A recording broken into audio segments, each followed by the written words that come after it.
سلام كما يتصنفوا تافتواتن كبراتن تخطاتل تدبي تي في نسعة زدالنا لكم حاترتن وانا وزينات حاتزنا لكم قريبنا لنا كتكتاتلنا عدمنايو بكندي أرستنت وتاتهم كنفلم كابيني غزياو محدار تግራይ ደንቢ ተጠቃምነት ኃይል ጸጥታ ትግራይ አጽድቆም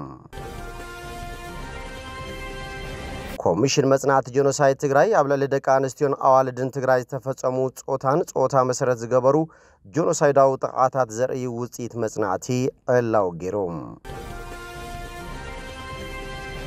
ዓለም ለኸ ሐፍሻው ጉባኤ መንበረ ሰላማ ኦርቶዶክስ ተዋህዶ ቤተክርስቲያን ትግራይ ይካሄዳሉ ገዳም አቡነ አረጋው ዘደብረ ዳሞ ብዝላዓለ ድምቀት ንምብዓል ዝተፈላልዩ ምድላዋት ይግበሩ ከም ዘለው ምምሕዳሩ ወረዳ ጉለሞ ኾዳ ገሊጾም ክመሃሩ ካብ ዝግቦም ለዕሊ 24,000 ተመሃሮ እቶም ለዕሊ 10,000 ጥራይ ትምህርቲ ከም ዝጀመሩ ቤት ጽሕፈት ትምህርቲ ወረዳ እንዳባ ጻሕማ አፍሊጦም بغازيتنيان بعلم مويا سنة لبونان سيساي بريهو ستصحفت أحادو زرستا مصحف كوبزان تاتا تغرينيا قدام تكمت شومان تخلتاشنا 10 شومان عام تمرت أبدي سابا كتمرقيا تبايلو نابزر زرو سجيرنا لنا مسألتاو زيناتات بينيام حدش سناي مكتتال كابيني غزياو محدار تغراي دنبي تتكامنت حيل ጸጥታ ትግራይ አጽድቆም ካቢኔ ግዜያው محدار ትግራይ ጥቅምት 7 ዓመተ ምህረት አብዘካየዶ ህጹጽ አኼባ ደንቢ መሰልን ተጠቃምነትን ኃይል ጸጥታ ትግራይ በዝርዝር ዘትዩ ተግባራውን ኸውን በሙሉ ድምጺ ከም ዘጽደቀ ተፈሊጦም እቲ ዝጸደቀ ደንቢ መሰረታው ድሌታት አገልግሎታት ሕክምና መስርሕ መንበሪ መሬት አመንግስታውን ዘመንግስታውን ተካላት ክብሪ አዋሃባ አገልግሎታት ትምህርትን ስልጠናን ወዘተ ዝምልከቱ ተጠቃምነት ዘሓዘ ምዃኑ ተሓቢሩሎም መሰል ተጠቃምነት አባላት ኃይል ጸጥታ ትግራይን ምርግጋት ንነዊሕ ዋን መጽናዕት ዝተገበረሉን ምዝምልከቶም አማራር ኃይል ጸጥታ ዘተና ተኻየደሉ ጸንሐን ምዃኑ ቤት ጽሕፈት ፕሬዚደንት ጸብጺቦም ካቢኔ ግዜያው محدار ትግራይ ጥቅምት 5 2018 ዓመተ ምህረት አብዘካየደ ህጹጽ አኼባ ተጠቃምነት ኃይልታት ዝምልከት ዝቀረበ ረቂቅ ደንብ ዘትዩ ናብ ዝምልከቱ አካል መሪሕዎ መንባሩ ዝፍለጥዮም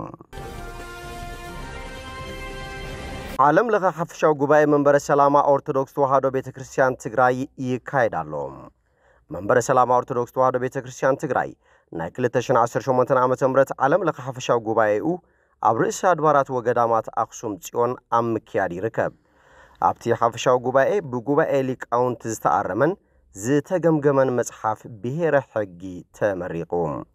ኣብቲ ጉባኤ ብፁዓን አበው ሊቃነ ጳጳሳት ፈጸምት ስራሕ መንበረ ሰላማ ስራሕ አካየርትን ኩልና ህጉረ ስብከታትን ዕድመ ዝተገበረሎም ሊቃውንት ቤተክርስቲያንን ተረኺቦም እዮም እቲ ጉባኤ ዕለት 9 ጥቅምት 2018 ዓመተ ምህረት ክዛዘም ትጽቢት ተገይርሎም ኮሚሽን መጽናዕት ጄኖሳይድ ትግራይ አብለለ ደቃ አንስቲዮን አዋልድን ትግራይ ዝተፈጸሙ ጾታ መሰረት ዝገበሩ ጄኖሳይዳው ጥቃታት ዘርኢ ውጽኢት መጽናዕቲ አላው ገይሮም ኮሚሽን መጽናዕት ጄኖሳይድ ትግራይ ኣብ ትግራይ ዝተፈጸሙ ጾታ መሰረት ዝገበሩ ጥቃታት አመልኪቱ ዘካየዶ መጽናዕቲ ዝሓዘ ሪፖርት ዩ አውጽኢ ዘሎም እቲ ሪፖርት ካብ ጥቅምት 2013 ዝተወልዐ ጄኖሳይዳው ኩናት ጀሚሩ ኣብ ልዕሊ ደቂ ኣንስትዮን ኣዋልድን ትግራይ ዝተፈጸሙ ኣዝዮም ዘስካሕክሑ ብርክታት ጥቃት ዝሓዘ እዩ ርካቦታት እቶም መጽናዕቲ ከም ዘረጋገጽዎም ኣብ ትግራይ መጠነ ሰፊሕን ስርዓታዊ ብዝኾነ መገዲ ጾታ መሰረት ዝገበሩ ጥቃታት ተፈጺሙ ኢሎም بمسرت زي كبرت تحسطات عالم لخاو سباو مسلاتن حقتاتن سباو مسلاتن استفصمو خوينوم ካብኣቶም ድማ ገበን ጄኖሳይድ ገበን አንጻር ሰባውነትን ገበን ኩናትን ከም ዝበጽሑ አረጋጊጾሎም እቲ መጽናዕቲ 6 ዞባታት ትግራይ ዝዳሰሰን ኣብ ሐምለን ነሐሰን 2015 ተበጻሕቲ ዝነበሩ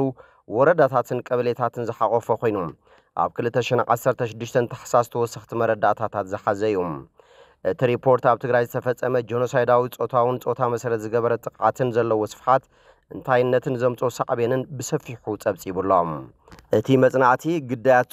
ጾታ መሰረት ዝገበረ ጥቃትን ንምፍላይ ክልቲኦም በዝሕን ዓይነታውን አገባባት ኳሊቴቲቭ ኤንድ ኳንቲቴቲቭ ጽንዓት ተጠቂሞም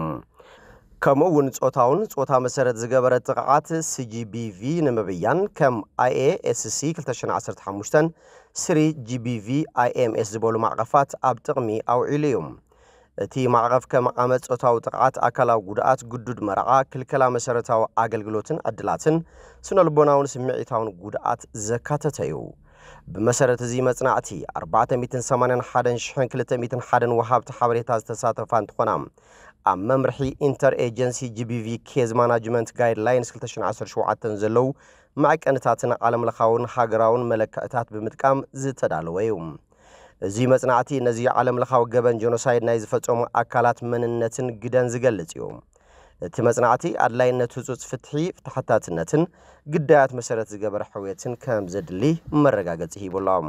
ኣብ ልዕሊ ግዳያት ዝበጽሐ አካላውን ኣእምራውን ጉድኣት ኣብ ምሕዋይን ፈጸምቲ ገበን ተሓተቲ ኣብ ምግባርን ዝተዋደደ ሃገራውን ዓለምለኻውን ስጉምቲ ክውሰድ ድማ ይጽዋዕ ገዳም አቡነ አረጋዊ ዘደብረ ዳሞ ብዝለዓለ ድምቀት ንምብዓል ዝተፈላለዩ ምድላዋት ይግበሩ ከም ዘለው መምሕዳር ወረዳ ጉሎ መኾዳ ገሊጾም ትግራይ በዓልቲ ብዙሕ ጸጋታትን ሓድግታትን እያ ሓድግታት ብዝተፈላለዩ መንገድታት ንዓለም ካብ ዝላለየሎም መንገድታት ድማ ህዝባውን ሃይማኖታውን በዓላት እቶም ወሰንቲ እዮም ካብቶም ብስራሓት ጥበብ ህንጾም ኣብ ውሽጦም ዝሓዝዎ ጥንታውን ሃይማኖታውን ሓድግታት ዝልለዩ ድማ ሓደ ገዳም አቡነ አረጋዊ ዘደብረ ዳሞ እዩ እዚ ገዳም ዓመታዊ በዓሉ ኣብ ዝኽበረሉ 14 ጥቅምቲ ድማ ብዝለዓለ ድምቀት ንምብዓልን ብኦቢልካ ጸጋ ቱሪዝም ኮይኑ